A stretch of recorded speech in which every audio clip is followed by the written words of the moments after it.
A letter in the wind. It started with a summons I couldn't read at first.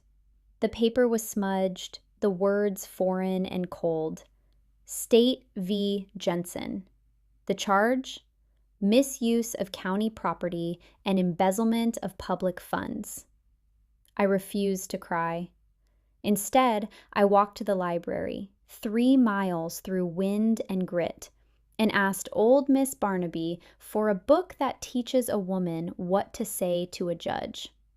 She gave me Blackstone's commentaries, which weighed more than a newborn calf and read like scripture in Latin. For weeks, I took notes by kerosene light, writing letters I never meant to send. Letters to the Lord, to the county, to the truth itself. Dear Justice, I wrote, you have misplaced yourself. Kindly send directions. First court appearance. When I entered the courthouse, the floorboards bowed as if it disapproved of my presence. Sheriff Redden smirked like a cat full of cream. His lawyer called me Miss Jensen, the way you'd call a stray mule. The judge was an old man with cataracts and no patience. You have representation, ma'am?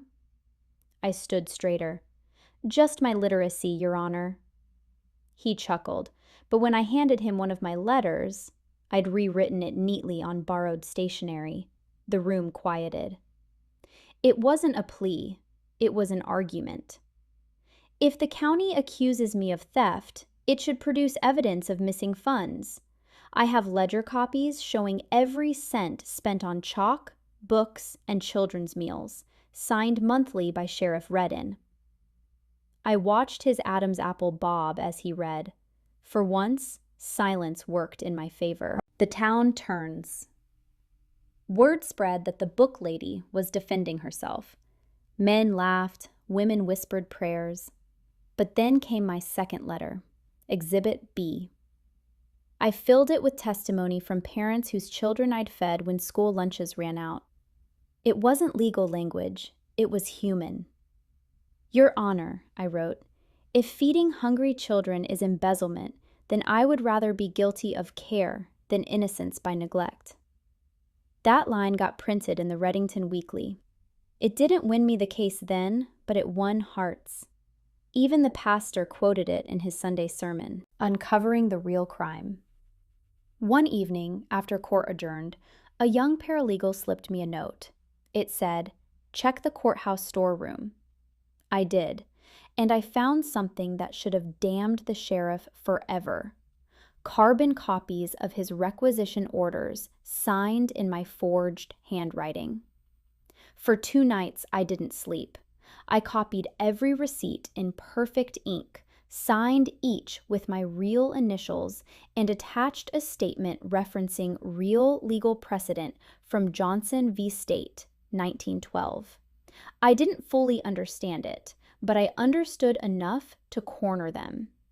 When I arrived at court with those papers, the sheriff didn't smile. The hearing. Your Honor, I said, this is a simple lesson in arithmetic. If I took the money, how is my ledger cleaner than the county's? Redden's lawyer stammered. The judge called recess. Within a week, the county withdrew the case quietly. They never apologized, but that summer, the sheriff resigned for health reasons. I knew the truth. The sickness was exposure. The aftermath. The county tried to forget me, but the story grew legs. 2 years later, I received a letter from the State Education Board.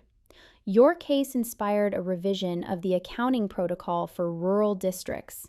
Me, a school teacher with a second-hand pen, had changed the law.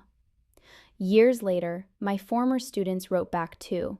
One became a defense attorney. Another said my letters taught her that words can stand taller than men. Epilogue. I still keep one of those letters framed on my wall. Dear Justice, if you ever lose your way again, I'll be right here with a lamp and patience. And sometimes, when the wind howls across the plains, it sounds like applause.